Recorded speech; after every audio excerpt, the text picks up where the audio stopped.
Muy buenas tardes a todos. Sean una vez más bienvenidos a ProINEFAR, nuestro programa interactivo de enseñanza a farmacias, que como ustedes saben, gracias al esfuerzo que ha hecho GSK, está llegando a ustedes durante 8 semanas de manera completamente gratuita con el aval curricular de la Universidad Internacional del Ecuador. Para mí es un gusto tenerlos nuevamente en esta tarde. Sean todos ustedes bienvenidos una vez más. Y más aún cuando vamos a hablar acerca de un tema que generó muchísimas preguntas la semana anterior y que varias de ellas van a poder ser respondidas en el transcurso de esta tarde.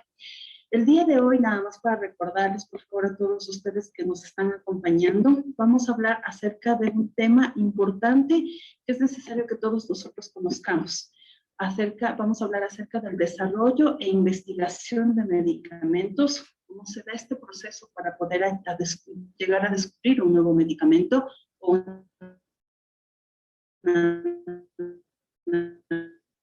existen los llamados también finales, ¿sí? Versus los medicamentos genéricos y versus los medicamentos copias también. Y ver que vamos a tener duda. Y la próxima, que es farmacología, los medicamentos. Así que los invito, por favor, para que nos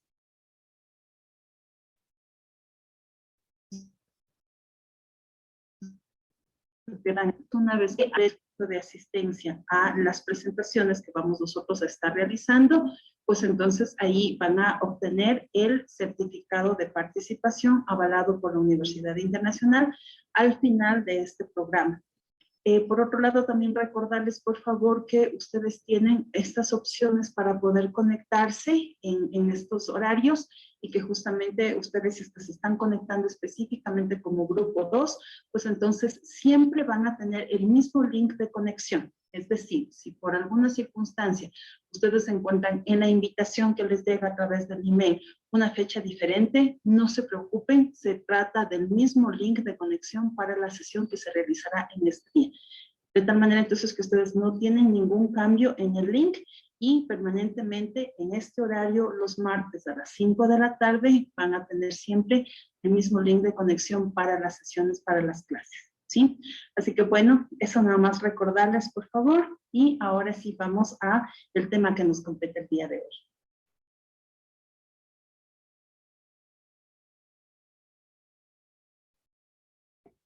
Muy bien. Como les mencionaba, entonces, hoy vamos a hablar acerca de 2 temas. El primero de ellos, cómo se realiza el proceso de investigación y desarrollo de un medicamento original. Y luego de ello, cuando conozcamos cómo se realiza esto, vamos entonces a poder entender las diferencias que existen entre los medicamentos innovadores o llamados también medicamentos originales, los medicamentos genéricos y los medicamentos copias. Recuerden, por favor, que si es que tienen dudas, compartan a través del chat sus dudas, sus inquietudes, sus comentarios, porque todos ellos son muy bien recibidos y nos permiten poder tener una clase bastante interactiva, ¿de acuerdo?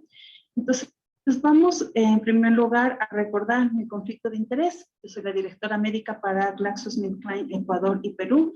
Mi nombre es María Isabel Arias y me pongo nuevamente a la orden de todos ustedes. Soy empleada a tiempo completo de la compañía desde hace 10 años. Recordemos que ProINEFAR es un programa no promocional con fines netamente educativos y es por eso incluso el alto nivel científico que tenemos dentro de este programa que la misma Universidad Internacional nos está dando el aval curricular de las 20 horas académicas. Bien, entonces vamos a ver cómo se realiza el proceso de desarrollo de un medicamento innovador. Y aquí comentarles que el camino de investigación y desarrollo de un medicamento original es un camino bastante largo, pero además costoso. ¿Por qué es un camino largo? Porque les cuento que se requieren aproximadamente entre 9 y 15 años en promedio para poder hacer la investigación, para que de esta manera un medicamento pueda salir a la luz y pueda ser aprobado por entidades regulatorias y pueda ser empleado por los pacientes, ¿sí? 9 a 15 años de investigación para esa sola molécula nueva que sale al mercado. ¿Y por qué es costoso? Y ahí solamente para que ustedes tengan una idea de cuál es el costo más o menos aproximado de investigación de los medicamentos. Les comento que en un solo año, en el año 2017, ¿ya? Y se hizo un análisis y se hizo un corte de cuánto la industria farmacéutica de investigación había invertido en investigación y desarrollo de medicamentos solamente en ese año. Y se observó que 2.000 millones de dólares se habían invertido solamente en el año 2017 para poder continuar con el proceso de investigación, con el proceso de desarrollo de las formulaciones de medicamentos nuevos, medicamentos innovadores, que luego se ponen al servicio de la comunidad para que puedan tratar enfermedades que probablemente son incurables hasta la fecha, ¿sí? Pero entonces uno dirá, pero ¿por qué es tan largo el proceso de investigación y desarrollo y por qué es tan costoso? Y justamente lo costoso y lo largo del proceso de investigación y desarrollo es por la alta tasa de fracaso que se tiene en investigación. Porque es así, cuando apenas uno está tratando de descubrir algo nuevo, no solamente de medicamentos, cuando quiere descubrir algo nuevo, por supuesto que hay muchos intentos que se van realizando y muchos de ellos se van quedando en el camino, intentos que pueden estar durando años. Algo similar ocurre con el proceso de investigación y desarrollo. Y más aún cuando uno va a ver las etapas de la investigación para poder llegar a tener un medicamento al alcance de todos. Y es así como justamente dentro de las etapas de investigación tenemos varias que las vamos a explicar más adelante cuando veamos un gráfico que nos ilustra acerca de esto. En primer lugar, la etapa de investigación inicia con la búsqueda del principio. Todo esto se realiza a nivel de laboratorio clínico nada más, es decir, sin tener en absoluto la intervención de seres humanos que están participando dentro de la investigación de este producto como tal, sino que básicamente, en primer lugar, se da esta etapa de investigación básica, que es la búsqueda del principio activo, donde empezamos a combinar varias moléculas o hacemos cambios de ciertas moléculas químicas para que de esta manera uno pueda predecir qué efecto farmacológico estas a futuro pudiesen llegar a tener. Todo esto ocurre durante un lapso de tiempo, lo vamos a ver luego. Luego viene la etapa preclínica de investigación. La etapa preclínica, como su nombre lo indica, antes de empezar la etapa clínica de investigación. En esta etapa preclínica nosotros tenemos la investigación a nivel de células vivas, ¿sí? Que puede ser, por ejemplo, una extracción de ciertas células, de ciertos órganos, para poder empezar a probar este principio activo en estas células vivas. Y posteriormente tenemos los estudios dentro de la misma etapa preclínica, los estudios a nivel de animales. Básicamente, ¿cuáles? Roedores, ¿sí? Posteriormente tenemos la etapa clínica de investigación. La etapa clínica significa que los estudios ya son en humanos. Miren, han pasado etapas de investigación previas antes de que se empiecen a probar los medicamentos o las vacunas en humanos. Y ahí dentro de la etapa clínica de investigación tenemos las fases 1, 2, 3 de investigación clínica. Y cuando tenemos los estudios fase 3, pues entonces estamos listos para poder someter el dossier a aprobación de la FDA o de la EMA y registrar el medicamento. Posteriormente a tener esta aprobación regulatoria, se lanza el medicamento al mercado, se comercializa y puede haber la extensión de autorización de uso de estos medicamentos en las diferentes entidades regulatorias del resto del mundo, ¿sí? Es decir, siempre ocurre primero que la industria farmacéutica de investigación busca primero la autorización regulatoria de agencias reguladoras bastante estrictas como FDA y EMA, para posteriormente solicitar el registro sanitario de estos medicamentos en el resto de países de todo el mundo. Nunca ocurre que primero se lanza un medicamento aquí en el Ecuador y después se intenta ingresarlo en Estados Unidos. Nunca ocurre eso, ¿de acuerdo? Siempre vamos por las autorizaciones de entidades regulatorias fuertes como FDA y como EMA, ¿sí?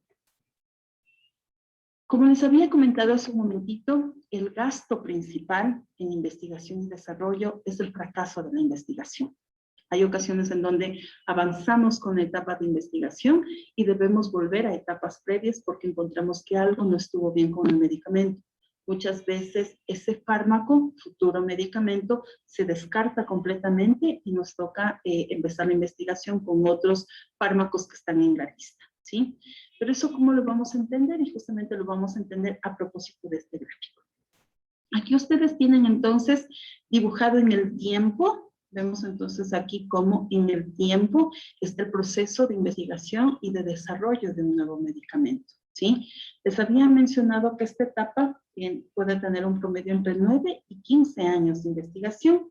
Les había mencionado las diferentes etapas de investigación del medicamento. Vamos entonces a empezar con esta investigación básica, que es el descubrimiento o la búsqueda de nuevos principios activos. Es decir, son aquellas moléculas químicas que uno no ha descubierto previamente. Eso es un medicamento innovador, una molécula química nueva completamente que surge justamente de la combinación de otras moléculas probablemente o del análisis de esta molécula inicial para que de esta manera se pueda obtener una molécula diferente y por lo tanto un efecto farmacológico diferente también que a futuro pudiese ser prometedor para que llegue a ser un medicamento. Tenemos entonces esta etapa de investigación básica y el descubrimiento de esta molécula a nivel de laboratorio.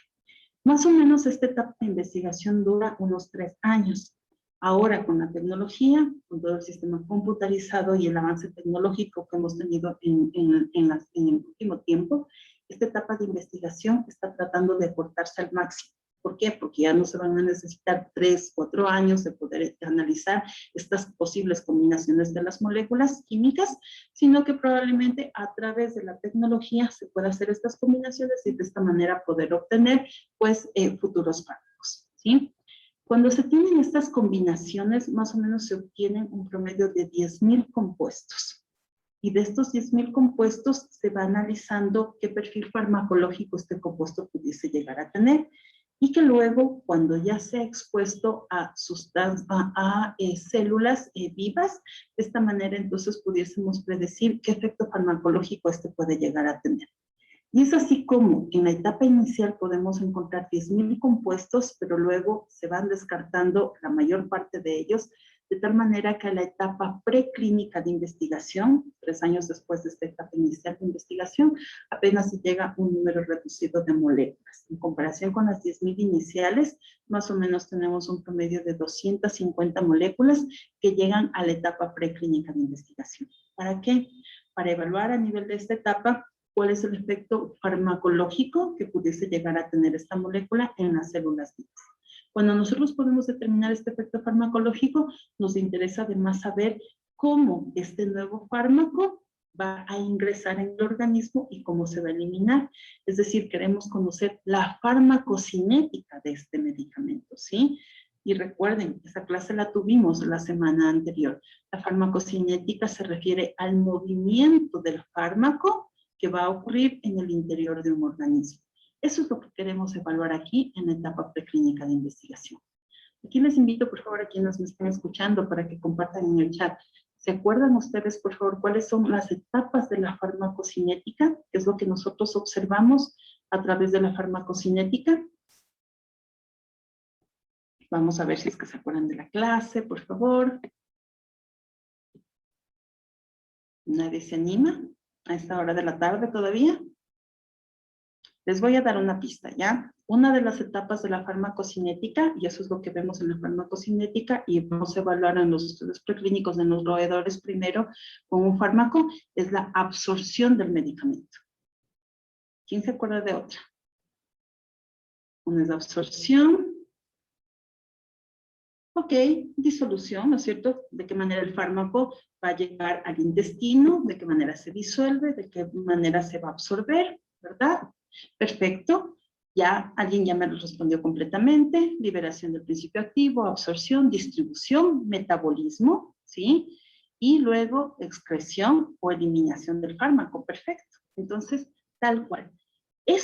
Todo eso que ustedes acaban justamente de comentar, que ya se están acordando de la clase de farmacocinética, esto es lo que nosotros evaluamos aquí en la etapa preclínica a nivel de roedores. De esta manera, entonces, podemos llegar a conocer en dónde se metaboliza ese medicamento, o ese fármaco, mejor dicho, dónde se metaboliza ese fármaco, en qué momento se va a tener la concentración máxima de este fármaco a nivel de la sangre, en qué momento se va a eliminar, dónde se va a eliminar, es en la heces, son las heces o es a nivel del riñón. Todo esto es lo que nosotros vamos a conocer en esta etapa preclínica de investigación, la farmacocinética. Para otra cosa muy importante para que nos sirve la etapa preclínica de investigación es para conocer el perfil toxicológico de ese fármaco, ¿sí? ¿Por qué? Porque no podemos seguir avanzando en la investigación a la etapa preclínica con una molécula que va a ser tóxica en el ser vivo, ¿cierto? En los humanos. Pues entonces ya vemos inicialmente en células vivas aisladas que pudiese tener toxicidades ese futuro medicamento, directamente ya se descarta. De tal manera que aquellas más nobles vayan a ser empleados en los roedores. Aún así, el momento en que ya tenemos un ser vivo como tal, como un roedor, por ejemplo, pudiese estar teniendo algún impacto de seguridad esta molécula, y de esta manera entonces esas moléculas se van a ir descartando. Se descartan tantas en este proceso de investigación y desarrollo que de estas 250 que más o menos tenemos en esta etapa clínica, luego de 6 años y medio de investigación inicial, apenas si pasan a la etapa clínica de investigación entre 5 y 10 moléculas. No pasan más moléculas a la investigación. Por lo tanto, entonces miren cuántos miles de moléculas se han quedado en la etapa inicial de investigación del medicamento, ¿sí? Y eso es lo que cuesta en investigación, muchísimo de esto cuesta. Aún así, a pesar de que tenemos aquí 5 a 10 moléculas que han avanzado en la etapa clínica de investigación, eso no significa un éxito asegurado, porque apenas si lo hemos probado en laboratorio, hemos probado la molécula a nivel de los roedores, pero es la primera vez aquí cuando vamos a empezar a probarlo en humanos. Aquí vienen entonces las famosas etapas de investigación, fase 1, fase 2, fase 3. ¿Y a qué nos referimos? Los estudios clínicos de este tipo, ¿a qué se refiere? En los estudios clínicos de fase 1 tenemos como sujetos de investigación a humanos, ya todo esto como es estudio clínico, en todos ellos son estudios en humanos. Tenemos aquí sujetos de investigación humanos, pero, ojo, miren, se trata de humanos sanos, ¿sí? Son voluntarios sanos. ¿Qué quiere decir? Que aquí todavía no estamos evaluando la eficacia del medicamento para poder tratar una patología, una enfermedad. Porque si son sanos, como yo mido la eficacia de un medicamento en una persona sana. Entonces, miren, la etapa 1 de investigación clínica, ¿para qué me va a servir? Si estoy tomando sujetos sanos nada más, me va a servir en primer lugar para poder conocer el perfil de seguridad de ese medicamento futuro cuando ya es expuesto a un ser humano. Entonces, el perfil de seguridad es importantísimo poderlo conocer. Ahí ya de pronto pueden empezar a aparecer ciertos eventos adversos que se pueden presentar en personas sanas cuando lo usen. Peor aún eso, si es que uno está pensando luego en usarlo en pacientes que tienen una enfermedad, pues entonces esos eventos adversos pudiesen potenciarse. Entonces, verlo en personas sanas primero es muy adecuado. En segundo lugar, ¿qué es lo que vamos a evaluar en etapa clínica de fase 1? Vamos a evaluar de nuevo la farmacocinética, pero ahora ya la farmacocinética a nivel de seres humanos. ¿Por qué? Porque puede ser que a nivel de roedores nosotros hayamos determinado que la concentración máxima del medicamento luego de la absorción se absorbe tan rápido que a nivel sérico se tiene una concentración máxima, digamos, del medicamento luego de 8 horas. Pero resulta que cuando se emplea en humanos, vemos esta concentración sérica con un pico máximo o una concentración máxima luego de 2 horas de la administración por vía oral. Entonces necesitamos conocer bien el perfil farmacocinético ya en el humano como tal. Puede ser que aquí nosotros a nivel de los roedores hemos determinado que efectivamente el metabolismo de este nuevo medicamento se da específicamente a nivel hepático y digamos que 25% del principio activo se altera y se inactiva y el 75% se queda activo. Resulta que en el momento en que vamos a emplearlo en humanos puede hacer que nosotros lleguemos a descubrir que ese principio activo a nivel de humanos se metaboliza en el hígado, sí, pero que tiene un metabolismo de 50-50, 50% es inactiva, 50% sí va a ser adecuado. Por lo tanto, entonces se necesita conocer la farmacocinética del producto y eso ocurre en los estudios clínicos de fase 1. ¿Por qué me detengo tanto en el estudio clínico de fase 1? Porque luego cuando veamos el tema de las diferencias con los otros tipos de medicamentos que no son los originales, vamos a ver que cuando se pide un estudio de bioequivalencia, un estudio de bioequivalencia es básicamente un estudio en esta etapa, en fase 1 de investigación clínica. Porque lo único que se necesita demostrar es la curva farmacocinética, ¿sí? La concentración sérica de ese medicamento a nivel de seres humanos sanos. Es lo único que se necesita para poder demostrar bioequivalencia. Lo vamos a ver más adelante. Cuando ya tenemos un producto, una molécula que ha determinado que tiene un buen perfil de tolerabilidad para los sujetos de investigación aquí y que al final tiene una farmacocinética adecuada para que de esa manera pueda ser empleado en los humanos, ¿no es cierto?, sin tener impacto a nivel hepático, impacto a nivel renal, pues entonces ahí es cuando vamos a la etapa clínica de investigación de fase 2. En esta etapa de investigación es la primera vez en donde la industria farmacéutica va a poder determinar la eficacia del medicamento. ¿Por qué? Porque a diferencia de la etapa 1 de investigación, aquí los sujetos de investigación ya no son personas sanas. Aquí por primera vez ya tomamos a pacientes con la enfermedad para poder determinar la eficacia del medicamento. De igual manera, miren el número de sujetos de investigación, cómo difiere. En estudios clínicos de fase 1, los sujetos de investigación voluntarios sanos son bastante reducidos, el número es bastante corto. Se puede tener un estudio aceptable entre 20, 30, 40, hasta 100 sujetos de investigación. De tal manera entonces que no se necesita un estudio completamente grande para poder realizar esta evaluación inicial. En los estudios clínicos de fase 2 ya reclutamos a más pacientes, ahora sí ya con la patología, 100 más o menos, 200 pacientes, puede llegar a ser incluso hasta 500 pacientes en un estudio clínico, dependiendo obviamente del tipo de patología. Para patologías más frecuentes ocurre esto, para patologías menos frecuentes, como por ejemplo cáncer o ciertas enfermedades raras, de seguro el reclutamiento de pacientes va a ser bastante corto, depende entonces del tipo de patología. Y aquí entonces, por primera vez en el estudio clínico de fase 2, empezamos a evaluar la eficacia del medicamento. Y continuamos evaluando la seguridad del medicamento, ¿sí? Ahora ya teniendo en cuenta que vamos a exponer a una persona enferma a un medicamento que es completamente nuevo, ¿sí? Y aquí justamente nos encargamos de poder ver la eficacia del medicamento, pero para una patología específica y además también para una población específica, ¿sí? ¿Y a qué nos referimos? Por ponerles un ejemplo. En etapas previas de investigación determinamos que una nueva molécula que tiene efecto de antibiótico, ¿cierto? Ha generado buenos resultados a nivel de laboratorio, la hemos expuesto a uno de los gérmenes más comunes de infecciones respiratorias, que es justamente el neumococo, digámoslo así, ¿de acuerdo? Entonces estoy hablando hipotéticamente en función de cómo se puede llegar a descubrir un antibiótico. Entonces, hemos visto esto ya en etapas preclínicas de investigación a nivel de laboratorio, hemos visto cómo las bacterias reaccionan frente a este nuevo antibiótico, hemos evaluado la farmacocinética de este antibiótico aquí en personas sanas, ahora por primera vez voy a reclutar personas que tengan esta enfermedad y de esta manera voy a probar el antibiótico, ¿sí? Digamos entonces, el neumococo es de los gérmenes más comúnmente encontrados en infecciones de vías respiratorias. Digamos que el ejemplo, faringoamigdalitis bacteriana aguda, ¿ok? Reclutamos entonces entre 100 y 500 pacientes adultos, entonces miren que ahí me someto a una población en específico, ¿de acuerdo?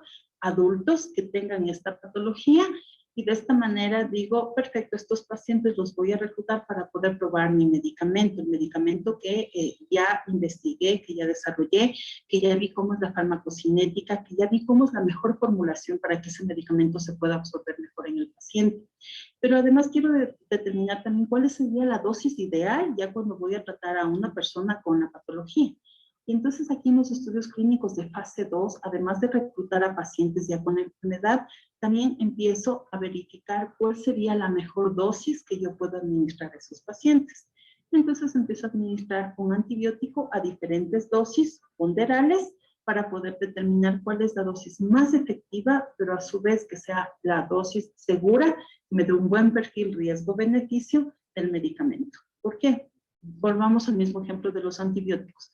De seguro, y ustedes recordarán, por favor, de la clase del doctor Sandoval, cuando hablábamos de farmacocinética, recuerdan el concepto de concentración inhibitoria mínima de un antibiótico, ¿verdad?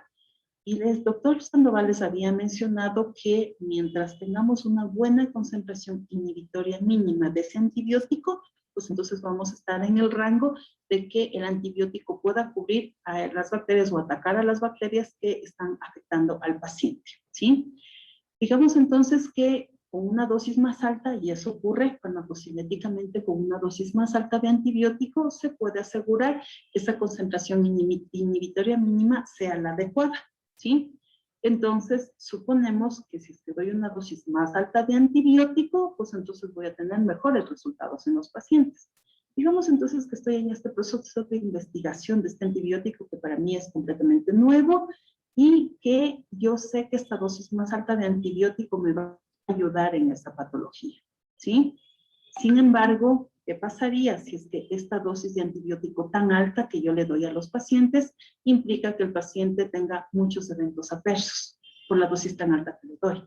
Por lo tanto, entonces, este estudio clínico de fase 2 me permite ir testeando diferentes dosis para poder conocer cuál es la más adecuada que me permita tener los efectos que yo necesito para esta infección, pero que a la vez le permita al paciente tolerar bien la medicación. Y es entonces como en los estudios clínicos de fase 2 voy a usar diferentes dosis del mismo medicamento para poder determinar cuál es el más adecuado, ¿sí?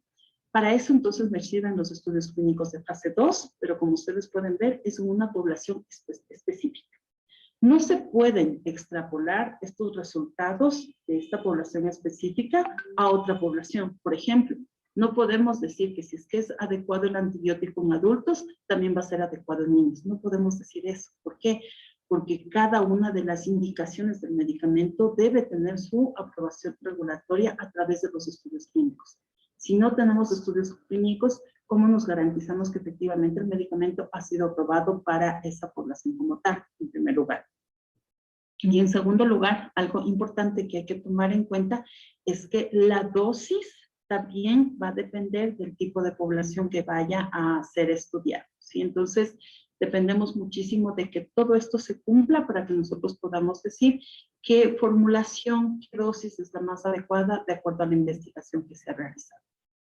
Cuando tenemos entonces los resultados adecuados ya de los estudios clínicos de fase 2, entonces ahí decimos, perfecto, me quedo con esta dosis porque esta es la que me va a ayudar a erradicar las bacterias en el caso de estos pacientes y además a tratar la sintomatología de la infección de estos pacientes, y esta es la dosis con la que yo voy a continuar la investigación del medicamento.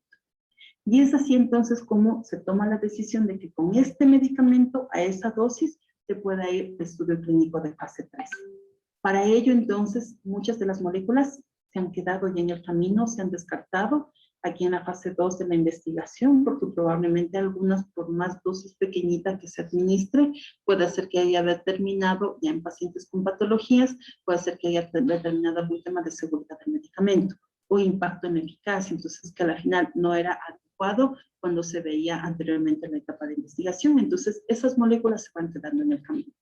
Mientras que al final entonces se queda aquí la molécula que sí pasó, las pruebas hasta estos años de investigación, y ahí vienen los famosos estudios clínicos de fase 3. Esto que nosotros llevamos también como estudios pivotales, y son los que nos permiten tener toda la información contundente para que la FDA y la EMA puedan aprobar los medicamentos para ser lanzados al mercado. Obviamente aquí ya necesitamos probar este medicamento en una población más grande de pacientes. Aquí vimos 100, 200, hasta 500 pacientes con la patología. Aquí en los estudios clínicos de fase 3 ya vamos a involucrar 1,000, 2,000, 3,000, 5,000 pacientes con la patología. De nuevo, depende de la enfermedad en la que estemos investigando el medicamento, y de esta manera poder tener certeza de que independientemente del tipo de paciente que entre en el estudio clínico, yo voy a tener resultados adecuados para toda la población que estoy estudiando.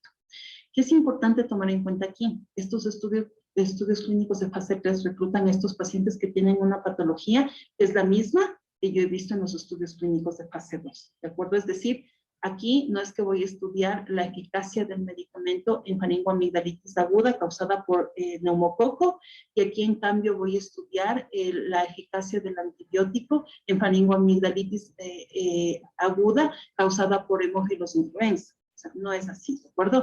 Va a tener que ser el mismo grupo poblacional, en el caso de antibióticos, el mismo agente etiológico causante de la infección, por lo tanto, entonces siempre va a ser exactamente la misma información. Y si es que, por ejemplo, cuando ustedes encuentran la información de prescribir de un antibiótico ven que ese antibiótico tiene amplio espectro para esta y esta y esta y esta bacteria, significa que tenemos los estudios de respaldo para poder decir que actúa frente a cada una de estas bacterias. ¿De acuerdo? Entonces, importante para que ustedes, por favor, lo tomen en cuenta. No se extrapola la información, no es adecuado extrapolar la información, se hace investigación de todas y cada una de estas cosas, ¿sí? Cuando se tiene entonces ya un buen resultado del estudio clínico de fase 3, ahí ya tenemos el dossier para ir a la agencia regulatoria para que nos den el registro sanitario, es decir, la autorización de comercialización en los países que les mencioné. FDA para Estados Unidos, EMA para los países de la Unión Europea. Pero miren, ¿cuánto se tarda FDA, cuánto se tarda EMA en revisar el dossier de investigación de un medicamento? Ellos no van a hacer estudios clínicos, no. Ellos revisan toda la información que nosotros les estamos presentando. Por otro lado, también revisan todo el proceso de manufactura del medicamento como tal, ¿sí? Hacen inspecciones a las plantas en donde se hace la manufactura del medicamento. Y después de todas estas revisiones tan rigurosas que se realizan, es decir, no solamente dicen, bueno, preséntame el certificado de buenas prácticas de manufactura. No, ellos, ok, solicitan este certificado, pero además hacen todas las inspecciones para poder determinar que efectivamente eso se esté cumpliendo. Las cosas no se quedan solamente en papel, sino que son sujetas a revisión completa de estas agencias reguladoras. Y es por eso que ellos se tardan tanto en aprobar un medicamento o en revisar un medicamento. 1 año y medio aproximadamente, hasta 2 años se demoran para poder dar la aprobación regulatoria de un medicamento o de una vacuna, ¿sí? Por supuesto, hay situaciones como por ejemplo la pandemia que estamos viviendo, que constituye una crisis sanitaria en donde estos procesos tienen que acelerarse. De igual manera, el proceso de investigación y desarrollo, por ejemplo, de las vacunas, se tuvo que acelerar rápidamente y estos 7 años se transformaron en 1 año, 1 año y medio aproximadamente de investigación. Justamente, ¿por qué? Porque a la par que se empezaban los estudios clínicos fase 1, rápidamente también se empezaban los fase 2, se veía rápidamente como ya en los fase 2 se tenía buenos resultados, rápidamente ya se empezaron los estudios clínicos de fase 3. Es decir, superpuestas una frente a otra fase, de tal manera entonces que podamos acelerar el descubrimiento de las vacunas que ahora tenemos de COVID. De todas maneras, es importante tomar en cuenta que se tienen las revisiones de estos estudios clínicos. De seguro ustedes han revisado varios de las vacunas justamente que se han investigado. No son 1,000, son 100 clínicos, 80,000 personas que han recibido, por ejemplo, la vacuna contra COVID, y de esta manera se ha podido tener los resultados de los estudios clínicos de fase 3. Y de esta forma, pues, se ha obtenido la aprobación regulatoria también de una forma acelerada, de una forma bastante rápida, porque aquí la diferencia es o tengo vacuna y de esta manera protejo a la población, o no tengo vacuna y al final sigo teniendo pacientes que pueden llegar a morir. De tal manera, entonces, que es así cuando se ven en crisis sanitarias estos procesos acelerados, ¿sí? De aprobación de medicamentos. Algo también ocurre de forma similar cuando se trata, por ejemplo, de enfermedades catastróficas y que no tienen otra probabilidad de recibir tratamiento. Ahí también se da este tipo de procesos acelerados de aprobación regulatoria, no tanto de investigación, pero sí de aprobación regulatoria, porque eso implica o perder un paciente por ese, o definitivamente darle de ese paciente a propósito del tratamiento nuevo que va a ocurrir. Y una vez lanzado al mercado este medicamento, miren entonces cómo sale una sola molécula de las 10,000 iniciales que empezaron la carrera de la investigación y desarrollo. Una vez aprobado este medicamento, pues entonces hay posibilidades de los estudios clínicos de fase 4, la poscomercialización.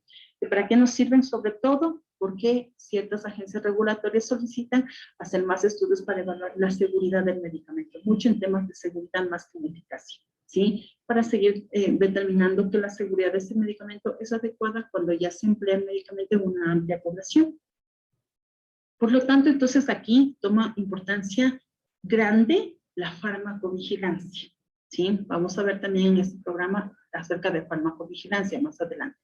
Pero qué importante tomar en cuenta que la farmacovigilancia es un programa importantísimo dentro de la industria farmacéutica. Y ahí les digo, no solamente de la de investigación, a todos nos aplica hacer farmacovigilancia. A ustedes a nivel de la farmacia, a nosotros como compañía farmacéutica, a los médicos, Vemos a los pacientes y a los mismos pacientes nos interesa que exista la farmacovigilancia y que exista el reporte consolidado, la base de datos consolidada de los eventos adversos que pudiesen presentar cada uno de los medicamentos. ¿Por qué? Porque si yo no tendría esa información consolidada de seguridad de los medicamentos, ¿cómo sé que estoy utilizando un medicamento seguro? Si al final aquí solamente se hizo la investigación en 1,000 a 5,000 pacientes nada más. Pero el momento en que ya se aprueba regulatoriamente un medicamento, ya no solamente van a ser 1,000 los pacientes que emplean ese medicamento o esa vacuna. Vamos a ser millones de personas en el mundo que empleemos ese medicamento. Por lo tanto, entonces, hacer farmacovigilancia, reportar los eventos adversos que se presenten, es muy importante para conocer el verdadero perfil de seguridad del medicamento. Y aquí les enfatizo mucho esto, ¿por qué? Porque han habido casos a nivel mundial, y hemos conocido, de seguro ustedes se acordarán de alguno, de medicamentos que han pasado por todas estas etapas de investigación y desarrollo. La FDA se ha tardado en revisar estos medicamentos, la EMA también. Sin embargo, con el paso de los años, han habido ciertos pacientes que empiezan a tener reacciones adversas fatales, es decir, se compromete la vida de los pacientes. Reacciones adversas serias que pueden poner en riesgo la vida de los pacientes, ¿sí? Y es por eso que esos medicamentos, a pesar de que fueron bien revisados previamente, el momento en que son usados a nivel mundial por millones de pacientes, empiezan a presentar estos eventos adversos. Y algunos de ellos o reciben un warning a nivel justamente de la caja, ¿no es cierto?, del medicamento, o incluso son retirados del mercado, son retirados de la comercialización. Y aquí les invito, por favor, a que ustedes recuerden, no sé si es que alguien trabaja en farmacias, también ustedes trabajan en farmacias desde hace varios años, desde hace muchos años. Bueno, les cuento que yo trabajo como médico desde hace ya bastantes años, ya se podrán imaginar. Entonces, he conocido de ciertos casos de medicamentos que han sido utilizados, han sido súper buenos cuando uno los ha usado, pero la verdad es que después se han enterado de los eventos adversos, incluso han llegado a retirarse del mercado. ¿Alguien se acuerda de pronto algún medicamento de este tipo? Les invito también, por favor, para que chateen aquí. Perfecto, sí. Muy bien, ¿alguien ya se acordó? La nimesulida fue uno de esos casos, ¿no? Muy bien. Sí, todos ustedes se acuerdan del caso de la nimesulida.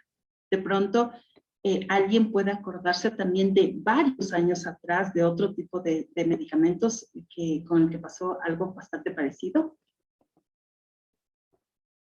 Relmex también mencionan, así es, tal cual. ¿Alguien se acuerda de otro medicamento? Neogasol, sí, fue otro de los casos. Yo recuerdo, y fue un boom, la verdad, cuando esto ocurrió, fue un boom súper fuerte para la farmacéutica que era dueña del medicamento, era un medicamento igual de investigación, obviamente, y fue un boom porque en verdad ese medicamento estaba como entre los que más vendía dentro de su farmacéutica. De nuevo, ellos no se equivocaron en el proceso de investigación y desarrollo. El problema fue que como podía ser empleado por cualquier tipo de paciente, de esta manera cualquier paciente con diversas comorbilidades podían usarlo y podrían poner en riesgo su vida.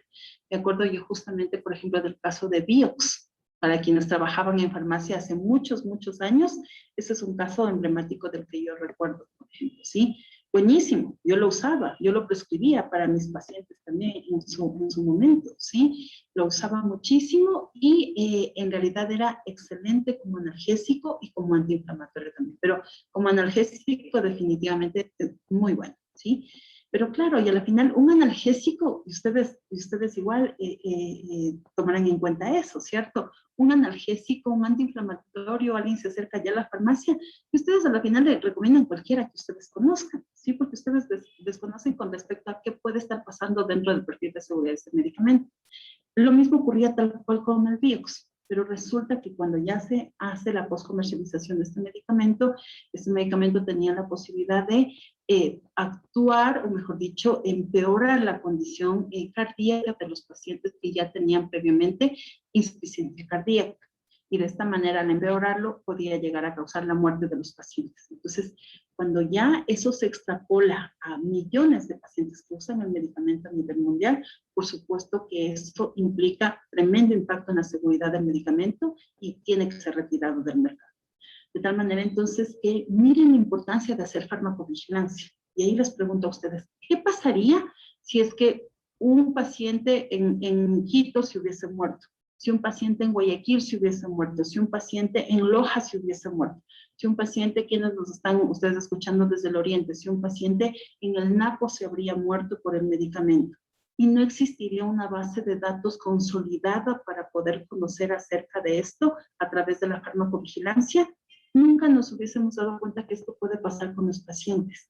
Esa es la vitalidad, esa es la parte más importante de los medicamentos de investigación, tener programas de farmacovigilancia que justamente consolidan toda esta información y rápidamente nos dan señales de alerta de medicamentos, que es lo que nosotros conocemos así, y rápidamente nos permiten poder actuar para ver qué ocurre con estos medicamentos. Hay veces en donde el laboratorio farmacéutico descubre estas señales de alerta e inmediatamente comunica a las agencias reguladoras. En otras ocasiones, las agencias reguladoras son las que comunican al laboratorio, porque van viendo las estadísticas de farmacovigilancia de la agencia regulatoria como tal. De tal manera, entonces, que miren, todo esto ocurre a pesar de que se tiene una buena investigación y desarrollo de los medicamentos. Miren, entonces, qué interesante cómo es el proceso de desarrollo de un medicamento original, de un medicamento innovador y cómo nosotros nos preocupamos tal cual de que el medicamento sea eficaz y además sea seguro para los pacientes. Cuando tenemos estas dos premisas, eficacia y seguridad del medicamento, pues entonces estamos con un medicamento que nosotros podemos usar en cualquier paciente. Recordemos aquí nuevamente entonces el juramento hipocrático. Primum non nocere. Primero, no hacer daño. La idea entonces es tener medicamentos seguros y eficaces para poder emplear en los pacientes y eso se logra gracias al proceso de investigación y desarrollo de un medicamento. ¿Ok? Este entonces es el proceso para investigar un medicamento innovador, para llegar al descubrimiento de un medicamento innovador. Y aquí viene la pregunta para ustedes, chicos, ¿sí? Entonces les pregunto a ustedes, todos los medicamentos que conocemos, todos los medicamentos que están ahí en la percha de su farmacia, ¿sí? Cada una de las cajitas, cada uno de los frascos de los medicamentos que ustedes ahí expenden a los pacientes, todos esos medicamentos pasan por este proceso de investigación y desarrollo, cada uno de ellos cumplen 9 a 13 años de investigación y desarrollo. Les invito a que participen por favor en el chat. ¿Creen ustedes que sí?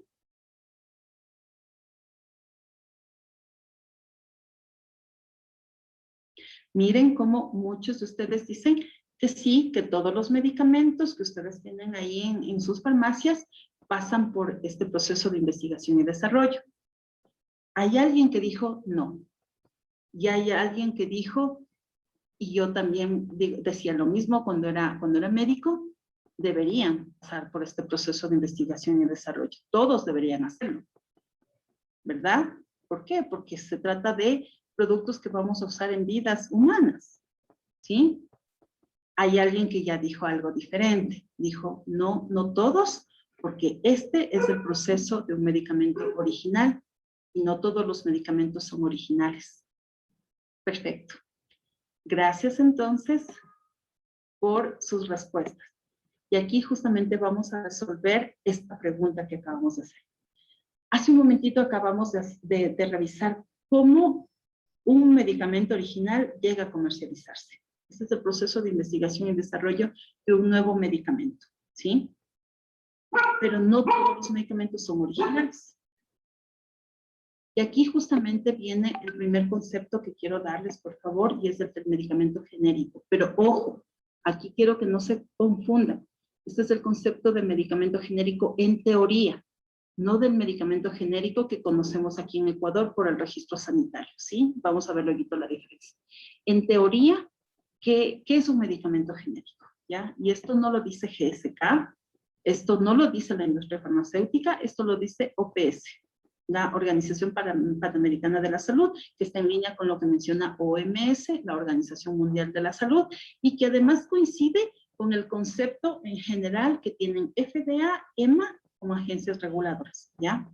Entonces, un medicamento genérico, y veamos entonces qué ocurre cuando pensamos en un medicamento genérico en Ecuador. Un medicamento genérico es aquel medicamento que se vende bajo la denominación del principio activo. Perfecto, ahí podríamos decir check, porque en Ecuador así es como conocemos a un medicamento genérico, que se comercializa solamente con el nombre del principio activo de la sustancia. Por otro lado, un medicamento genérico es igual en composición al medicamento original. Digamos, check. Ok, si es que yo tengo, por ejemplo, el original es Augmentin, ¿ya? El medicamento genérico es amoxicilina más ácido clavulánico. Perfecto, check, igual en composición. 500 miligramos más de amoxicilina más 125 miligramos de ácido clavulánico. Igual en composición, tanto en principio activo como en concentración. Y miren cómo desde aquí ya puede empezar a diferir el concepto de lo que realmente debiese ser un medicamento genérico. Y este medicamento genérico debiese ser igual en forma farmacéutica que el medicamento original. Y aquí entonces pongámonos a pensar, ¿han visto ustedes diferencias entre las formas farmacéuticas de los medicamentos que ustedes administran ahí en la farmacia o expenden ahí en la farmacia y a la final dicen, sí, esto es lo mismo versus otro, y sin embargo tiene diferente forma farmacéutica?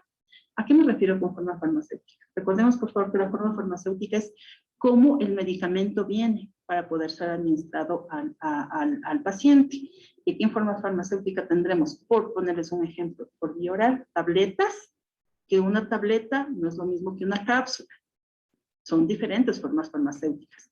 De igual manera, de las cápsulas, no es lo mismo una cápsula dura que una cápsula blanda. Son diferentes formas farmacéuticas. De esta manera, entonces, miren que ya de entrada, por ejemplo, esta parte, esta premisa, ya no se cumple dentro del punto de vista de la teoría del medicamento genérico. Y miren, y algo más importante todavía que ello, que la forma farmacéutica, es esto que les estoy subrayando aquí en amarillo. El medicamento genérico tiene demostrada equivalencia terapéutica en comparación con el medicamento original. ¿Qué quiere decir? Entonces yo puedo intercambiar, en lugar de dar el medicamento original, yo le puedo dar el medicamento genérico porque ha demostrado equivalencia terapéutica, ¿sí? Pero ¿cómo se demuestra equivalencia terapéutica? Eso es lo que vamos a ver aquí más adelante. Depende muchísimo, además, también del país en donde nosotros estemos basados. Porque si es que estoy hablando de un país como Estados Unidos, en donde la FDA da registros sanitarios a los medicamentos, evaluando varios estudios, incluyendo equivalencia terapéutica, pues entonces yo sí puedo decir que un medicamento genérico puede ser intercambiable con el medicamento original. Y por lo tanto, en la farmacia, como tengo una lista de medicamentos con principios activos, ya sé que este principio activo es intercambiable con el medicamento original, pues entonces puedo decir, usted tiene equivalencia terapéutica con este medicamento y lo puede reemplazar por el medicamento original. Pero cuando no tengo una regulación como la FDA o no tengo una regulación como la EMA, es difícil poder saber si es que el medicamento que yo tengo en la farmacia efectivamente es equivalente terapéutico al medicamento original. Y vamos a verlo justamente acá, ¿sí? Y miren que para esto nos sirve la clase de farmacocinética que vimos, ¿ya? Cuando hablamos de bioequivalencia, ¿ok? ¿Recuerdan, por favor, cuando habíamos hablado en la clase de farmacocinética acerca de la biodisponibilidad? ¿Alguien se acuerda qué es la biodisponibilidad? De pronto se atreve ahí a decir de qué se trata la biodisponibilidad. ¿Qué es biodisponibilidad? ¿Recuerdan, por favor? Veamos ahí en el chat. ¿Quién se acuerda? La biodisponibilidad, ¿qué es la biodisponibilidad? ¿Alguien dice, es un producto de equivalencia? No, ya vamos a ver más adelante. Biodisponibilidad lo tienen todos los medicamentos, ¿ya? ¿Alguien se acuerda? Bueno, es el porcentaje perfecto. Esta es la respuesta adecuada, clarísima. Es el porcentaje de fármaco, la fracción de fármaco que alcanza la circulación sanguínea en forma inalterada. Perfecto, genial. Tiene 10 en la clase de farmacología. Efectivamente, la biodisponibilidad es eso, ¿sí? Es el porcentaje o la fracción de fármaco que llega a la sangre luego de ser administrado por cualquier vía, ¿sí? Además también del porcentaje de la fracción de fármaco, también es importante conocer conocer también la velocidad con que esto va a llegar a la sangre. Eso va a ser también muy importante. De tal manera entonces que miren, aquí vemos justamente esta curva farmacocinética que nos está determinando la biodisponibilidad de un medicamento. Tenemos aquí entonces, por favor, en el eje de las X tenemos aquí el tiempo en horas y en el eje de las Y tenemos la concentración en sangre en este caso, del medicamento, de un medicamento que se encuentra aquí. Se administra entonces en el momento cero el medicamento, digamos que es un medicamento por vía oral, se administra entonces la tableta de este medicamento y miren cómo la curva en azul, si es que ustedes se fijan un poquito más, aquí van a encontrar una curva en azul, es la farmacocinética, ¿sí? O la curva de biodisponibilidad del medicamento original. Mientras que vemos acá la curva en color rojo, es la curva farmacocinética del medicamento que no es el original, el que quiere parecerse al medicamento original. Si es que tenemos estas dos curvas de biodisponibilidad similares, sin tener un amplio rango de diferencia, pues entonces estamos hablando de que este medicamento que quiere parecerse al medicamento original, este es un medicamento que está demostrando bioequivalencia, por lo tanto es un medicamento bioequivalente. Y al ser bioequivalente, yo puedo decir que es equivalente terapéuticamente al medicamento original.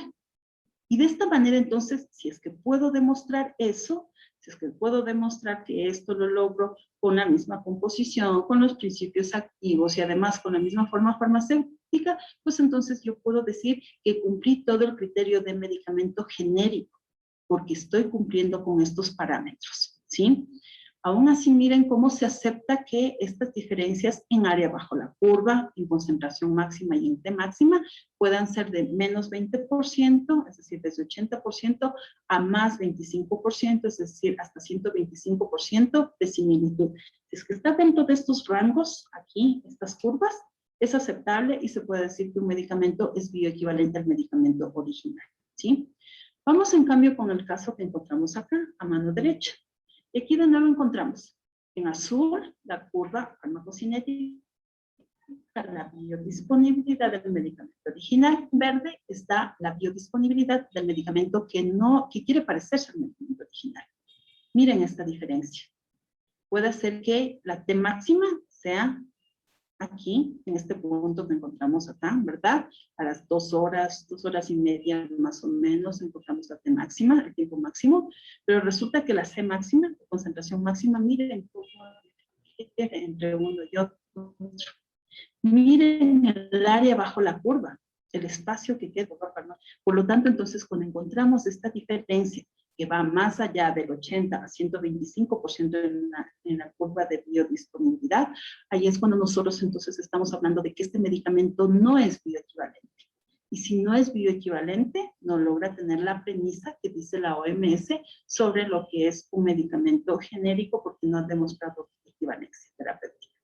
Por lo tanto, entonces, y aquí muy importante, por favor, que ustedes conozcan, la base científica para que ustedes puedan sustituir un medicamento que tiene el mismo principio activo versus otro medicamento, es que efectivamente conozcan que ese medicamento tiene biodisponibilidad, ¿sí? Si es que nosotros no sabemos si el medicamento tiene biodisponibilidad, no podemos conocer entonces que efectivamente puedo hacer este intercambio del medicamento por otro, a pesar de que tenga el mismo principio activo, a pesar de que tenga la misma presentación farmacéutica, ¿sí?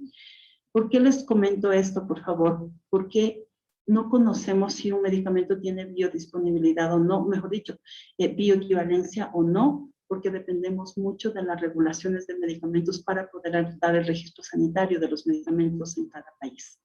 Y en ese punto, lamentablemente, lo que nos ocurre no solamente en Ecuador, esto no es una realidad específica de Ecuador, lo que nos ocurre a muchos países del mundo, entre ellos países de Asia, países de África, países de América Latina, es básicamente que no tenemos regulaciones estrictas para poder registrar los medicamentos, dar el registro sanitario de medicamentos, solicitando estudios de bioequivalencia, ¿sí?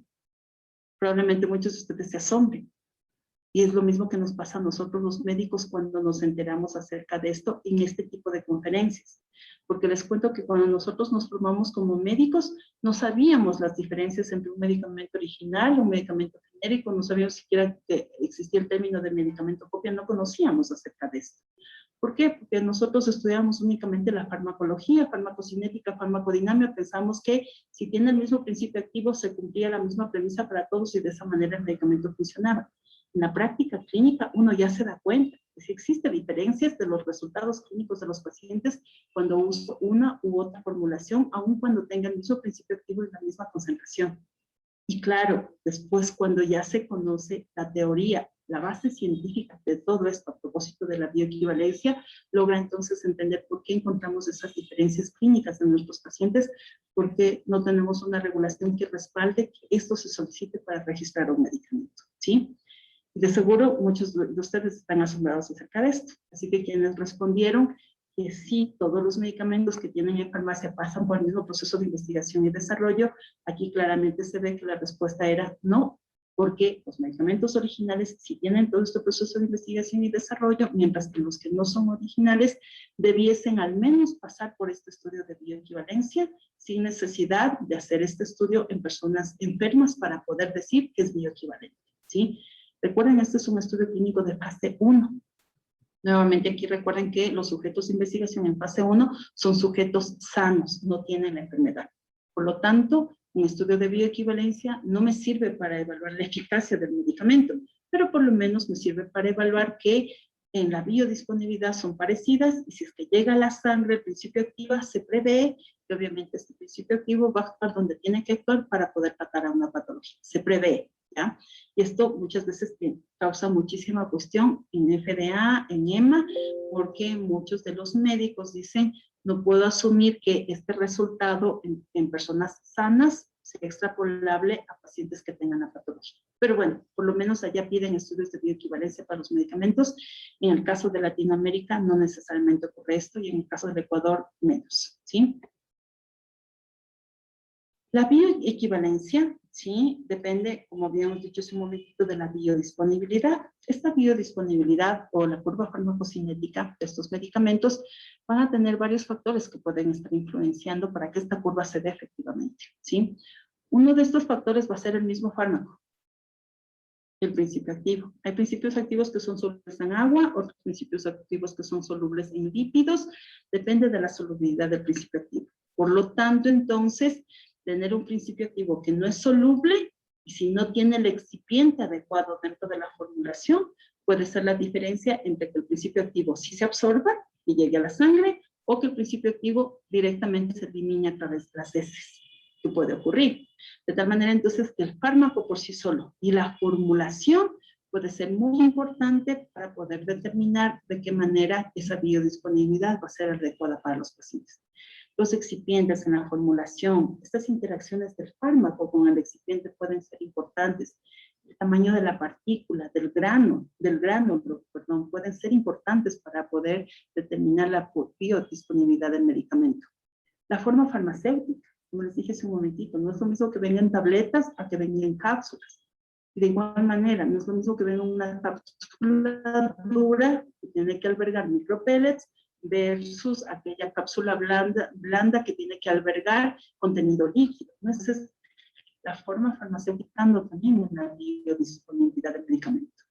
Cuando veíamos el proceso de investigación y desarrollo de un medicamento que dura entre 9, como les mencioné, dentro de todo este proceso de investigación se evalúa justamente esto, cuál es la mejor formulación, cuál es la más económica también, porque imagínense ponerle una formulación, una forma farmacéutica que se vea espectacular, que se vea linda y al final implica tremendo costo para el paciente. Por supuesto que eso al final no es lo adecuado, se van combinando excipientes que sean como los más óptimos para el principio activo que se va a colocar, pero así es como se da el proceso de investigación y desarrollo. De tal manera que si luego yo quiero cambiar el principio activo, probablemente el excipiente me va a impactar en el principio activo. Entonces, tiene su razón de ser de por qué viene en esa forma farmacéutica, de por qué viene, por ejemplo, en un frasco ámbar y no viene en un frasco de plástico. Tiene su razón de ser. ¿Sí? ¿Por qué? Porque en la investigación se ha observado que así es como tiene que desarrollarse el medicamento para que sea adecuado. Entonces, aquí les digo, y viene entonces el siguiente concepto. Si es que un medicamento no tiene estudios de bioequivalencia, ¿puede llamarse medicamento genérico? Les invito por favor a que participen en el chat. No, ¿verdad que no? Y de hecho la respuesta ustedes la tienen aquí en el slide. Exacto, no. Todos ustedes han dicho no. No puede llamarse medicamento genérico.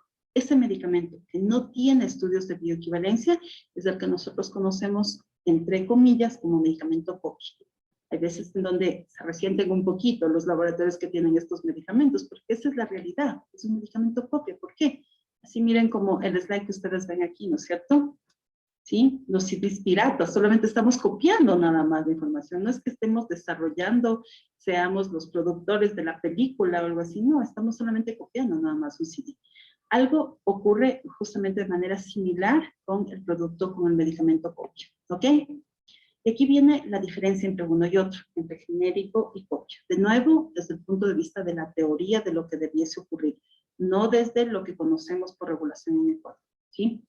Tenemos aquí el medicamento innovador. Ustedes ya vieron todo el proceso de investigación y desarrollo de varios años del medicamento. Y este medicamento innovador tiene una patente que lo protege.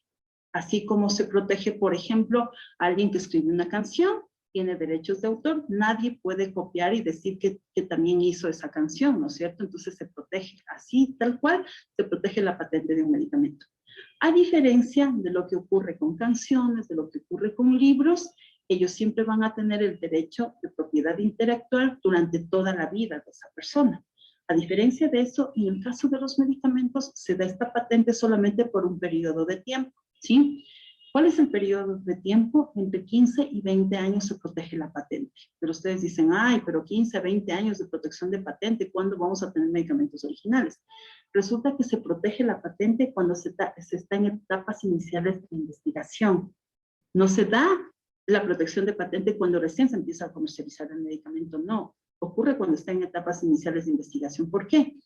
Que cuando ya se ha avanzado en las primeras etapas de investigación, ya se tienen resultados que probablemente a futuro van a ser prometedores para poder encontrar un medicamento nuevo. Si es que en ese momento se perdería la investigación que ya se ha hecho previamente, por ejemplo, digamos que yo trabajo en un laboratorio farmacéutico de investigación, en el centro de investigación como tal, yo soy empleado de laboratorio y decido salirme de la compañía y me llevo esa formulación para otro laboratorio. Me puedo de pronto ahí volver rica, pero al final estoy robando la investigación del laboratorio como tal, por más que yo sea la persona investigadora en ese centro, pero al final soy empleada de la compañía y por lo tanto entonces se protege esa propiedad intelectual de la compañía mientras yo esté trabajando así.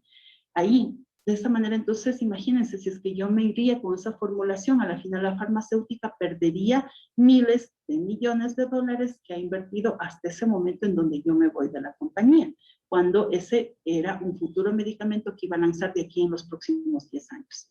Por lo tanto, entonces se protege la patente ahí en etapas iniciales de investigación, de tal manera que el momento en que se lanza un medicamento al mercado, cuando ya se aprueba regulatoriamente, pues entonces apenas le queda un periodo a la patente de 5 a 8 años, en donde solamente debiese comercializarse el medicamento original. Una vez vencida la patente, ¿qué es lo que ocurre? Se abre la farmacopea, es decir, todo el proceso de investigación y desarrollo del medicamento se puede llegar a conocer. ¿Por qué? Porque al final ya se perdió la patente, ya se puede abrir esa farmacopea. Y ustedes, si quieren, se pueden poner un laboratorio farmacéutico, ven esa farmacopea y dicen, ah, así es como se hizo el proceso de investigación y desarrollo de este medicamento. Revisan todo el dossier y ustedes solamente van a una partecita nada más de eso para decir, ah, perfecto, así es como hay que hacer la formulación, así es como hay que hacer esta combinación. De esta manera, entonces, yo voy a hacer algo similar. Hago mis estudios de bioequivalencia, mi estudio de bioequivalencia, sujetos sanos, pocos sujetos, no me cuesta mucho el estudio, al final hago este estudio de bioequivalencia y de esta manera sí demuestro la bioequivalencia, porque estoy siguiendo como las reglas de este dossier de la farmacopea de este medicamento, saco mi genérico A, mi genérico B, mi genérico C, mi genérico D, voy a sacar N cantidad de genéricos porque estoy demostrando bioequivalencia en comparación con el medicamento original, ¿sí? Pero ocurre que en ciertas ocasiones ni siquiera ha vencido la patente, o en otras ocasiones puede ser que se venza la patente, pero no hay estudios de bioequivalencia en comparación con el medicamento innovador. Entonces, ¿qué es lo que tengo como resultado? No tengo como resultado genéricos, porque no tengo equivalencia terapéutica, tengo medicamentos copia A, B, C, D. Resulta que esto se da sobre todo en países en donde no se tienen regulaciones de exigencia de estudios de bioequivalencia para poder obtener el registro sanitario. ¿Sí? Esto no ocurre en países que tienen esto. ¿Sí? Entonces aquí les pregunto, chicos, a ustedes. Ustedes manejan medicamentos todos los días, ¿no? los resultados, y les digo, los resultados de los estudios de bioequivalencia deberían ser públicos, ¿verdad? Que al final son estudios clínicos, como cuando uno entra a buscar una información sobre un medicamento, debiese poder encontrar este tipo de estudios clínicos, ¿verdad? ¿Ustedes han visto alguna vez un estudio clínico de bioequivalencia? ¿Han tenido oportunidad de ver esto en relación a los medicamentos? ¿Se han preguntado eso en relación a los medicamentos que ustedes tienen en sus farmacias? Les invito por favor a que compartan en el chat. No, no lo han visto, ¿verdad? Alguien sí lo ha visto. Muy bien. Interesante. Si es que alguien lo ha visto, de seguro no lo vio necesariamente cuando estuve investigando con relación a un medicamento que ustedes comercializan en farmacia. De pronto fueron a Google y encontraron estudios que se publican y no necesariamente de todos los medicamentos que ustedes manejan en el día a día. Sí, exactamente. Eso es lo que les ocurre a ustedes y les cuento que también nos ocurre a nosotros los médicos. En este momento nosotros estamos a ciegas porque no sabemos qué medicamentos sí tienen estudios de bioequivalencia y qué medicamentos no lo tienen. Frente a eso, entonces, es un poco corrernos el riesgo frente al medicamento que nosotros estamos utilizando, ¿ya? Y es como un probar para ver si es que le hace bien al paciente o no, cuando eso no debería ocurrir. De nuevo, ¿por qué? Porque primum non nocere, primero no hace daño. El paciente está por encima de todo lo que hacemos. De tal manera, entonces, aquí les comparto cuál es la regulación en el Ecuador, cuál es la situación regulatoria en nuestro país a propósito de medicamentos. Y aquí no me voy a extender mucho, no voy a pasar a prever rasgos nada más, mucho de esto ya les mencioné, pero sobre todo no me voy a extender porque tenemos una conferencia específica para poder analizar este reglamento en las clases que tenemos más adelante. Así que les pido que más bien no se pierdan por favor esta clase que va a estar súper interesante para ustedes. ¿Sí? Comentarles entonces aquí, habíamos hablado acerca de los conceptos de medicamentos, de tipos de medicamentos que existen. Tenemos medicamentos innovadores, o llamados también medicamentos originales. Tenemos medicamentos genéricos, de acuerdo al concepto, ojo, que dice OPS, que dice OMS, que demuestran equivalencia terapéutica. Y tenemos los medicamentos que no demuestran eso, que son los medicamentos copia, ¿verdad? Hablamos de los tres tipos de medicamentos. Nunca dijimos que por concepto existen los medicamentos de marca, ¿verdad? He ahí entonces la primera diferencia justamente en función de la regulación que nosotros tenemos. Resulta que los registros sanitarios para medicamentos bajo prescripción son de dos tipos. Registros sanitarios de medicamentos de marca y registros sanitarios de medicamentos genéricos. ¿Cuál es la diferencia entre uno y otro? Que en este caso, los medicamentos de marca se comercializan bajo el nombre diferente al principio activo, mientras que el medicamento genérico se comercializa con el principio activo nada más, con ese nombre nada más, ¿sí? Esa es la diferencia básica. La segunda diferencia es el costo. ¿Cuánto me cuesta sacar el registro sanitario de un medicamento de marca y cuánto me cuesta sacar el registro sanitario de un medicamento genérico? El de medicamento genérico es menos costoso que el de marca, ¿sí? Estas son básicamente las diferencias entre uno y otro, pero el resto de requisitos son básicamente los mismos.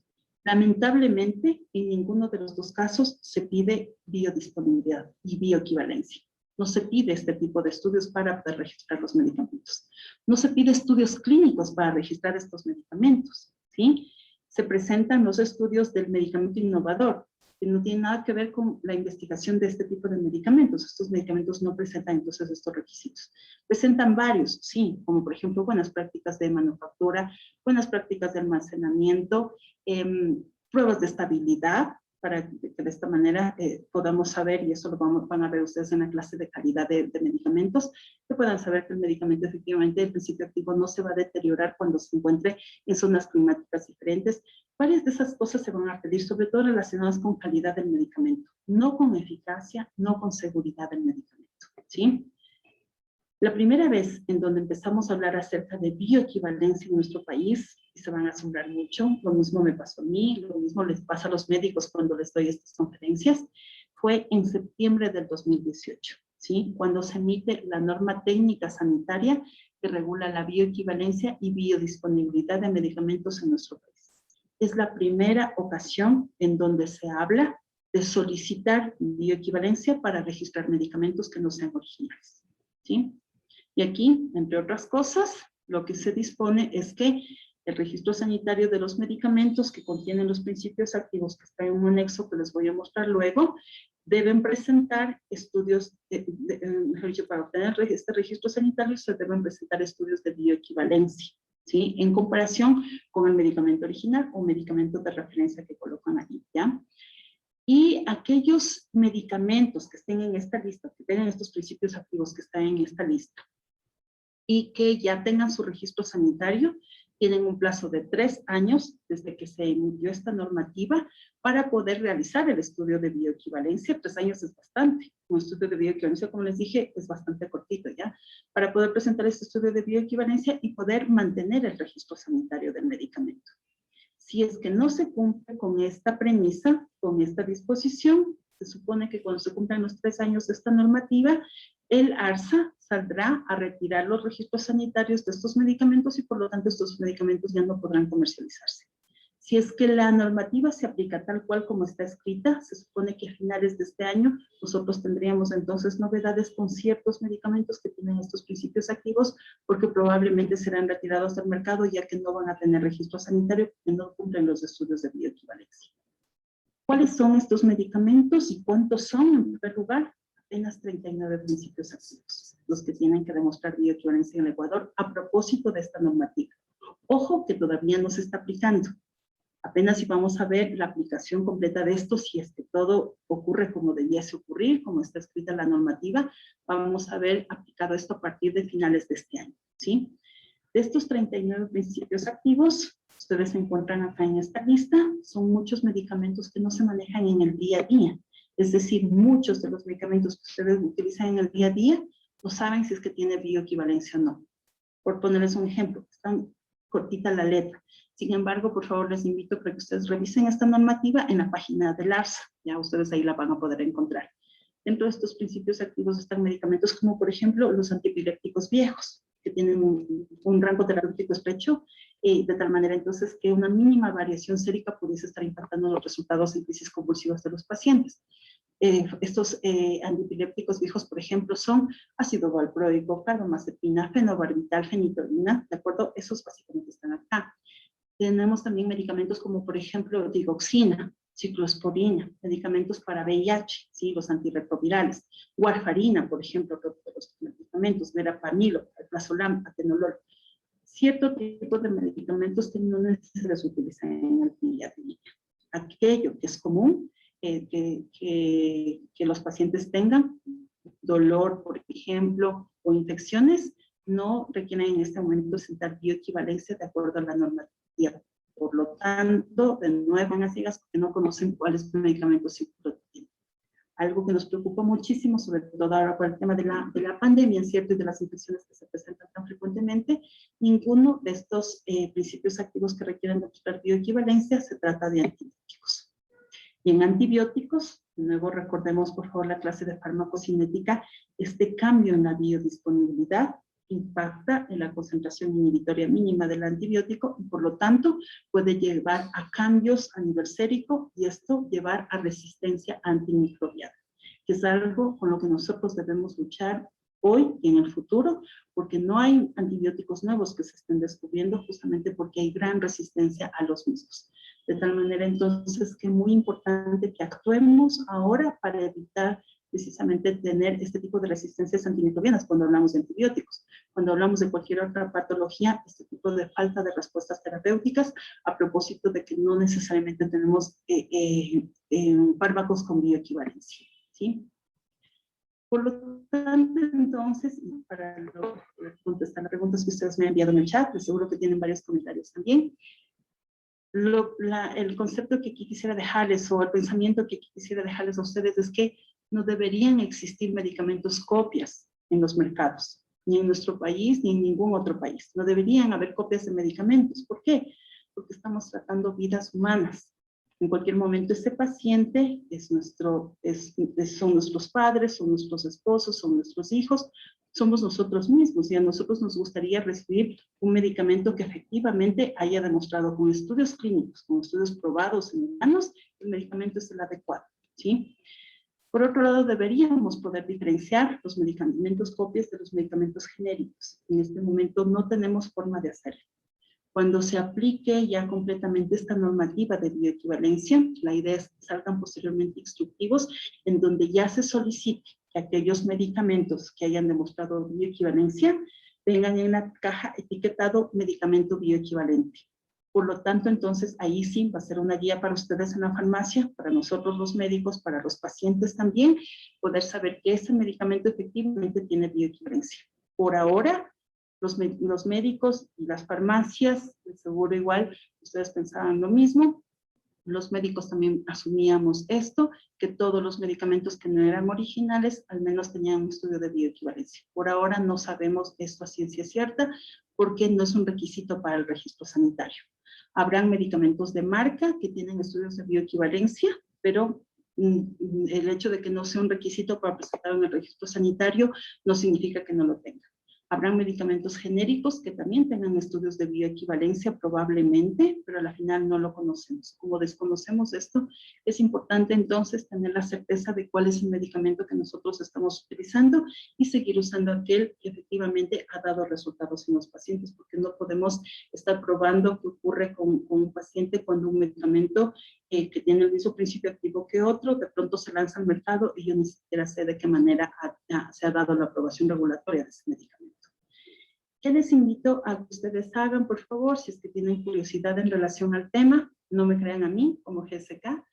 Por favor, los invito para que ustedes revisen la página de la FDA, la página de la EMA a través del internet. Y en la FDA, por favor, les invito para que ustedes accesen al Orange Book.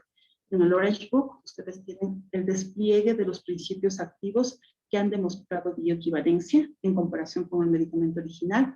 Búsquenlo, por favor, como principio activo y como nombre del laboratorio farmacéutico, porque hay veces en donde un medicamento que tiene un nombre aquí en Ecuador tiene un nombre diferente en Estados Unidos. Por lo tanto, entonces, ¿qué les va a ayudar en esa búsqueda? El nombre del principio activo y el nombre del laboratorio farmacéutico.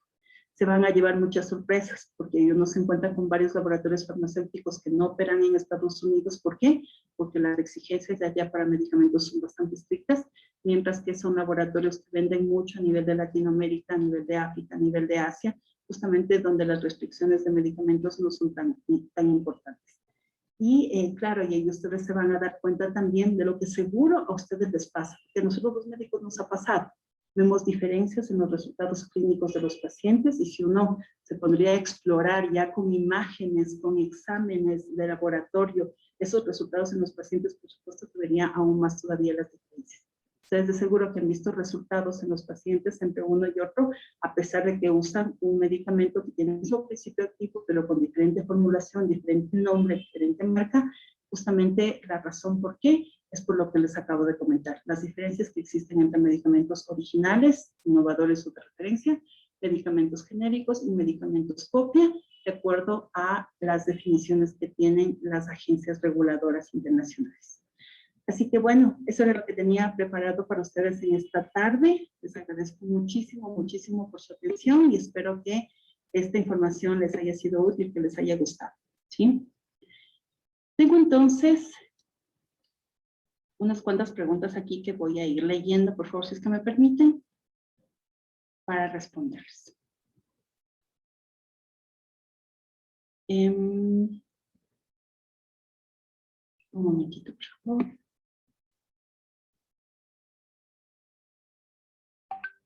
Miren, aquí tengo un comentario y qué bueno que lo comentan también aquí en el chat. Si bien es cierto, no hay estudios de estos medicamentos que acabamos de mencionar, pero el precio es relevante.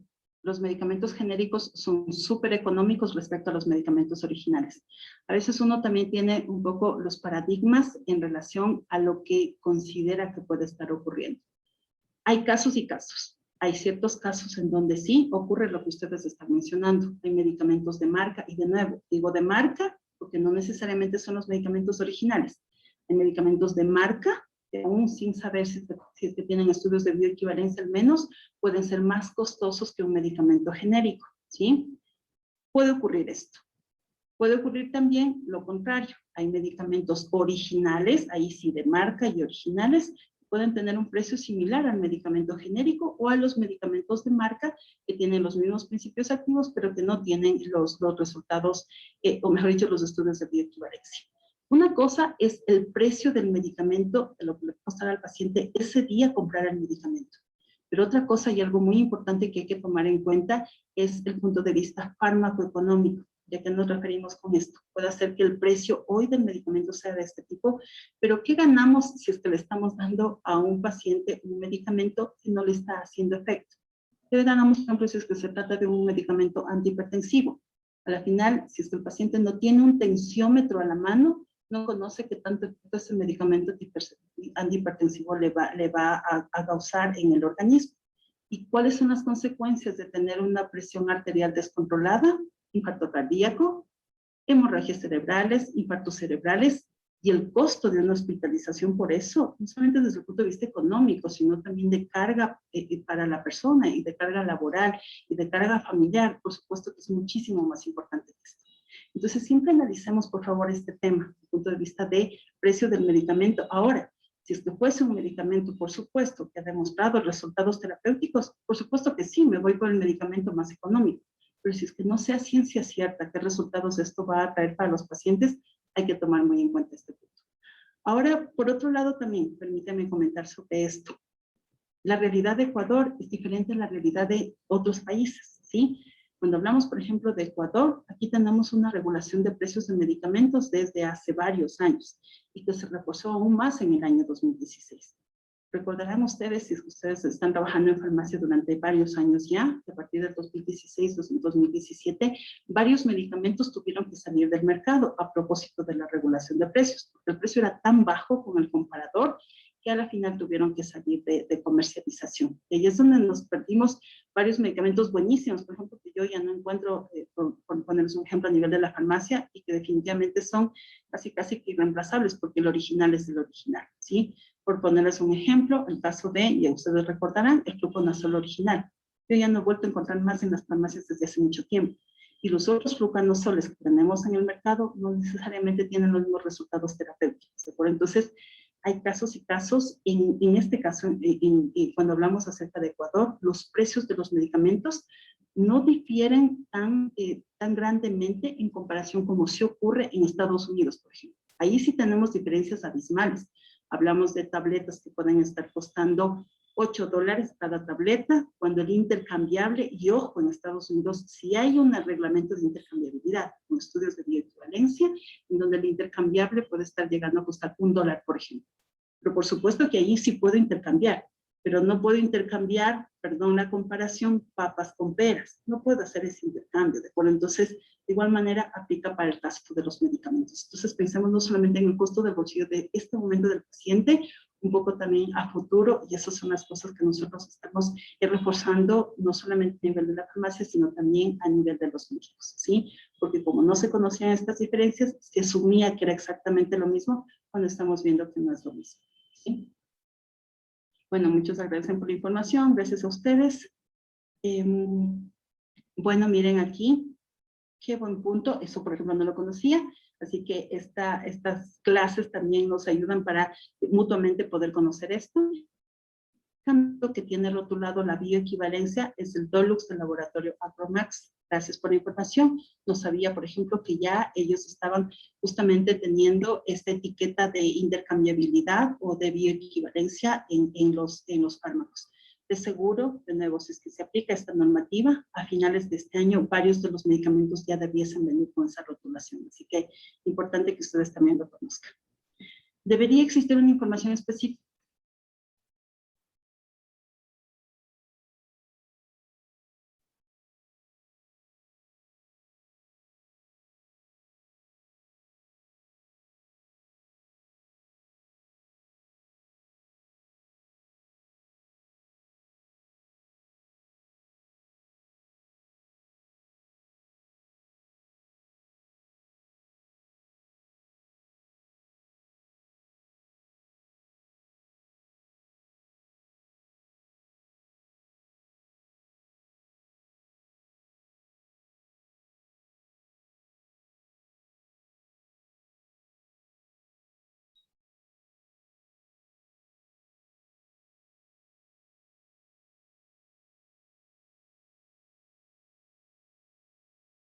pero no vayan probando otros que al final no sabemos si tienen o no estos requisitos para los pacientes. ¿Okay? Excelente. Bueno, aquí nos están preguntando si es que de pronto existe algún archivo digital para poder revisar esta información. Lamentablemente, a diferencia de lo que ocurre en la FDA, como les digo, si es que ustedes quieren tener información con respecto a medicamentos, en la FDA han demostrado bioequivalencia, por favor les invito a que revisen el Orange Book, ¿sí? Y si es que ustedes encuentran el nombre del laboratorio farmacéutico que se comercializa aquí en Ecuador con ese principio activo y que se comercializa también aquí en el Ecuador, ese es un medicamento que tiene bioequivalencia. Un estudio de bioequivalencia aprobado por la FDA les sirve para poder registrar con ese estudio de bioequivalencia a ese medicamento en Ecuador, en Estados Unidos, en la China, en Japón, en cualquier parte del mundo. No se necesita hacer un estudio de bioequivalencia en cada país, no, basta con que sea uno solo. No es una inversión grande, no es un gran gasto dentro de investigación y desarrollo. Debería poder hacerse. Ahí el tema, uno siempre se pregunta es ¿por qué no lo hacen? Sus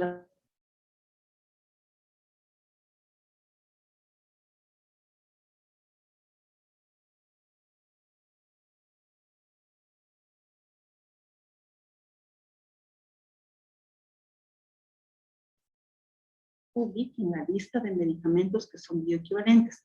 Les cuento algo. Casi al mismo tiempo en donde se expende esta normativa aquí en el Ecuador, la normativa de biodisponibilidad y bioequivalencia se expende aquí en el Ecuador en septiembre del 2018. Un mes antes, en agosto del 2018, en Perú sacan una normativa similar, que es la que ellos conocen como Ley de Intercambiabilidad. Es algo similar a nuestro país, pero resulta que ellos ya tienen avanzados varias moléculas que ya han presentado los estudios de bioequivalencia, y ellos en su página de DiGEMIT, que es algo como el ARSA aquí en el Ecuador, justamente ya tienen publicadas las moléculas que han demostrado bioequivalencia. Yo esperaría entonces que luego de tener estos resultados, también aquí en el Ecuador ya empiezan a publicar esto. Por lo pronto no existe. Sin embargo, de nuevo, los invito para que revisen la página del ARSA, en donde van a encontrar la normativa que les acabo de comentar, para que ustedes conozcan que es información de acceso de dominio público, pero que lamentablemente no todos lo conocemos ni aún desde el punto de vista médico, menos aún tampoco en las farmacias, o peor aún a nivel de los pacientes. Así que pues es la información que les invito a que ustedes lo puedan revisar. ¿En qué página pueden revisar más acerca de bioequivalencia? Dentro del mismo reglamento de esta normativa que les acabo de comentar, hay justamente varias páginas que hablan al respecto de qué se esperaría de bioequivalencia. Ustedes pueden revisar esto en el ARSA, pero les invito, sobre todo si ustedes manejan el tema del inglés, por favor, a que lo revisen en la FDA. Ahí habla muchísimo acerca de cómo determinar la bioequivalencia. Es una buena fuente para que ustedes puedan conocer de qué manera debería revisarse. Medicamentos comprobados o con bioequivalencia aprobados obligatoriamente debe decir en la presentación que tiene bioequivalencia. Importante tomar en cuenta, por favor, ojo, ya solamente para clarificar, bioequivalencia solamente la debe demostrar el medicamento que no es el medicamento original. El medicamento original, y bueno, que un poco lo mencionaron, el medicamento original no tiene por qué demostrar bioequivalencia. ¿Con quién se va a comparar? El medicamento original es del original, ¿de acuerdo? Más bien los demás deben compararse con el medicamento original, ¿sí? Entonces, sí, los medicamentos deberían tener bioequivalencia, debería ser una obligación para los laboratorios que tienen estos medicamentos presentar esto como requisito para obtener el registro sanitario. Debería ocurrir, eso sí, por supuesto que sí, completamente alineado con ese comentario. Los medicamentos originales no presentan estudios de bioequivalencia porque los originales presentan todo el dossier de investigación. Entonces, esa es la diferencia entre uno y otro. Pero no se puede asumir que la investigación, por ponerles un ejemplo de nuevo, de levetiracetam, es exactamente la misma si es que es el levetiracetam de GSK o el levetiracetam de, yo que sé, la casa de aquí de la esquina, levetiracetam de Tito. No puedo decir que es exactamente el mismo resultado porque no tengo los estudios que me lo estén demostrando, ¿sí? De tal manera, entonces, que muy importante tomar en cuenta. ¿Cómo saber cuál es el medicamento original?